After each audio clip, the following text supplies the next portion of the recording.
కళ్ళ ముందు కటిక నిజాలు కనబడుతున్నా కూడా కళ్ళు మూసుకోపోయిన కలియుగంలో ఈరోజు అయితే చాలా వర్స్ట్ సిచ్యువేషన్ ఎక్స్పీరియన్స్ చేసిన. ఆఫీస్ నుండి ఇంటికి వచ్చేటప్పుడు బస్సులో వచ్చిన. బస్ అయితే ఫుల్ రష్ ఉండే. కొద్దిసేపటికే నాకైతే సీట్ దొరికింది.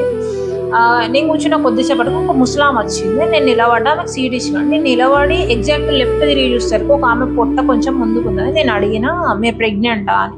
అంటే అవును అని అన్నది. మీరు ప్రెగ్నెంట్ అయి ఉండి ఎందుకు నిలబడ్డారు మరి సీట్లో కూర్చోకుండా అని చెప్పేసి ఇదే వే ఆఫ్ టోన్తో నేను ఆమెను అడిగితే అంటే బోర్డు రాసలేదు కదా, బాలింత తల్లులు అని, గర్భిణీ స్త్రీలు అని చెప్పేసి బోర్డు రాసలేదు కదా అని అన్న. అంటే మేము నిలబడి రైట్ సైడ్ లో నిలబడ్డాం, బోర్డు రాసలేదు కదా, ఎవరైనా సీట్ ఇస్తారో ఇయ్యరో అని చెప్పేసి నేనేం అడగలేదు అని అన్నది. ఫస్ట్ అయితే ఆమెను కూర్చోబెట్టిన తర్వాత నా మైండ్ బ్లాంక్ అయింది. కళ్ళ ముందు కనిపిస్తానా కూడా బోర్డులు లేకపోతే ఇంకేమన్నా వచ్చి చెప్పాలన్నా జనాలకి, లేకపోతే ఆమె ఎంత వరస్ట్ సిచ్యువేషన్ ఆర్ఎల్స్ ఆమె అట్లా ఎక్స్పీరియన్స్ చేసి ఉంటేనే కదా ఆమె నోట్లకి ఇలా మాటలు వచ్చేది అని అనిపించింది. కళ్ళ ముందు కటిక నిజాలు కనబడుతున్నా కూడా కళ్ళు మూసుకోపోయిన ఈ కలియుగంలో మనుషులకి నీ కోసం నువ్వు స్టాండ్ తీసుకోవాలి కానీ పక్కనోడు వచ్చి నీ కోసం స్టాండ్ తీసుకోడు.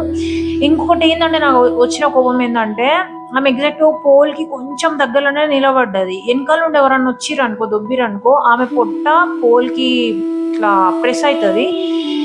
ఏదో ఒక ఇన్ఫెక్షన్ లేకపోతే ఏదో ఒక ఇబ్బంది అయితే అవుతుంది. బట్ ఆమె ఇన్నోసెన్స్ కి నేను బాధపడాలా, లేకపోతే ఆమె ఎక్స్పీరియన్స్ చేసిన దానికి ఆమె ఎందుకు అట్లా ఎక్స్పీరియన్స్ చేసింది అన్న వాళ్ళు కనబడితే తిట్టాలా అన్నది మాత్రం నాకు అనిపించలే. నీ గురించి నువ్వు స్టాండ్ తీసుకో. నీకు గొంతున్నన్ని రోజులు, నీవు మాట్లాడుతున్నన్ని రోజులు నీ మాట నువ్వు పక్క నుండి చెప్పుకుంటే నీ బాధ అర్థమవుతుంది. కానీ నీలో నువ్వు చెప్పుకోకపోతే మాత్రం ఎవరికి ఏం అర్థం కాదు. ఈ వీడియో ఎవరికైతే రీచ్ అవుతుందో, అట్లీస్ట్ మీరు చూసిన గర్భిణీ స్త్రీలు కానీ, ముసలోళ్ళు కానీ, ఆ బోర్డు లేదు కదా అని చెప్పేసి మరీ రూడ్గా మాత్రం బిహేవ్ చేయకండి. మీకు కనిపిస్తే డైరెక్ట్ నిలబడి వాళ్ళకి సీట్ ఆఫర్ చేయండి.